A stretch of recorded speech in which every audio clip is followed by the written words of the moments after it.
¿Qué pasa, mis amigos? Otra vez aquí Raúl. Hoy vamos a recorrer la ciudad de Altadena. Seguramente ustedes habrán escuchado en los noticieros a principio de este año 2025. Ya pasaron 2 meses. Hubo varios incendios grandes alrededor de Los Ángeles. Y en esta ciudad de Altadena hubo uno de los incendios más grandes. ¿Quieres ver cómo está la zona actualmente? ¿Tienes curiosidad de saber por qué los incendios se volvieron incontrolables? Así que únete a mí en esta pasión bicicleta mientras vamos platicando. Aunque yo no sea un experto en el tema, te voy a compartir de mis limitados conocimientos para que esta bicicleteada no sea tan aburrida. La verdad es que esto fue una combinación de varios factores. Una gran cantidad de vegetación seca, muy baja humedad en el ambiente. Todas las construcciones de los alrededores, bueno, no todas, pero la mayoría construidas principalmente con madera. Y unos fuertes vientos de 75 millas por hora, que esto es más o menos 120 kilómetros por hora. Estos son los muy conocidos y mal afamados vientos de Santana.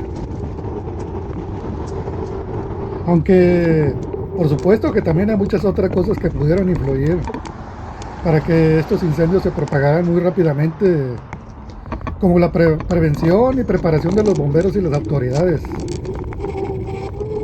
Incluso pues de los mismos residentes que viven en estas áreas propensas a incendios.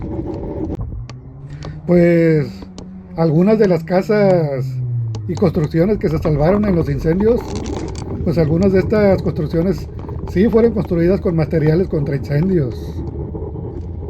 Y claro que algunas otras pues solo tuvieron suerte. En los noticieros pues también se escucharon muchos rumores que los bomberos habían bajado mucho les habían bajado mucho el presupuesto y que pues por eso no estaban muy bien preparados.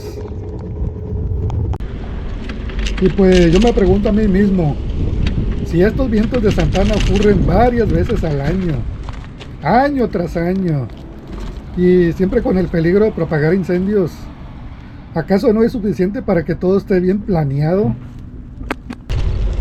Para que estén bien preparados en caso de estas contingencias, y que si les falla el plan A, tengan un plan B o un plan C. Pues, aunque quién sabe, yo solo doy mi humilde opinión. Supuestamente los códigos de construcción en California están basados en equilibrar los riesgos entre los incendios y los terremotos.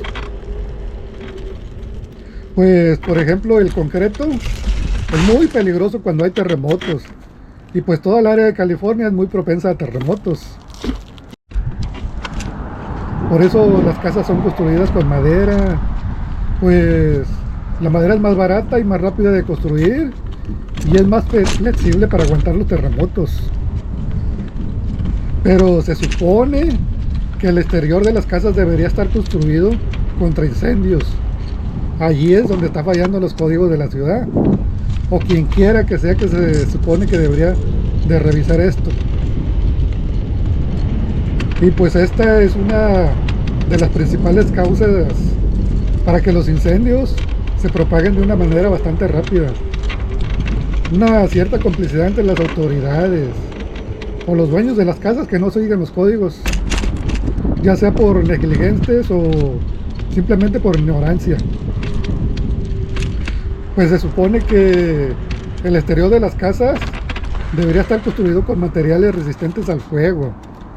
Materiales como el estuco, metal, baldosas, ladrillos.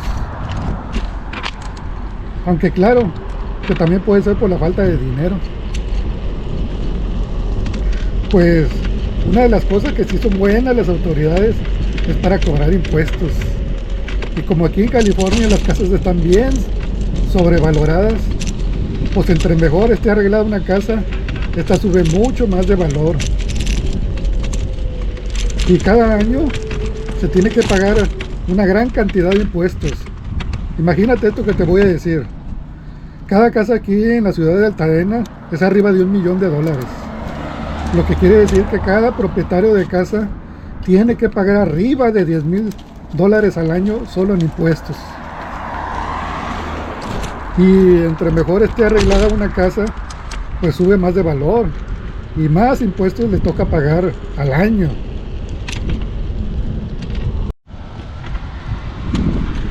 Pues es muy bien sabido que aquí en el condado de Los Ángeles es uno de los lugares más caros para vivir en todo Estados Unidos de América. Ahora bien, pues hablemos de aquello que ocurrió aquel 6 de enero. Estos fuertes y terribles vientos de alrededor de 120 kilómetros por hora. Los famosos vientos de Santana, o como algunas personas le llaman, los vientos del diablo. Este nombre de vientos de Santana pues proviene del cañón de Santana en el condado de Orange, uno de los lugares donde los vientos soplan con fuerza. Los vientos de Santana son vientos fuertes y extremadamente secos, y pues estos se originan allá en el interior, allá donde el área donde están los desiertos. Estos vientos afectan toda la costa sur de California y el norte de Baja California allá en México. Estos vientos se originan por masas de aire frío y seco de alta presión allá en la cuenca, y son vientos que tienen muy baja humedad. Y pues estas bajas humedades combinadas con aire caliente calentado por compresión y las altas velocidades del viento pues crean unas condiciones muy críticas para los incendios, especialmente en las áreas forestales, o como en este caso en estos incendios. Todas estas residencias están muy cerca de las montañas. En pocas palabras, edificios o residencias construidas en zonas donde hay mucha vegetación. Pues yo creo que aquí terminó mi recorrido, amigo, y ahí nos vemos en otro video explorando Los Ángeles.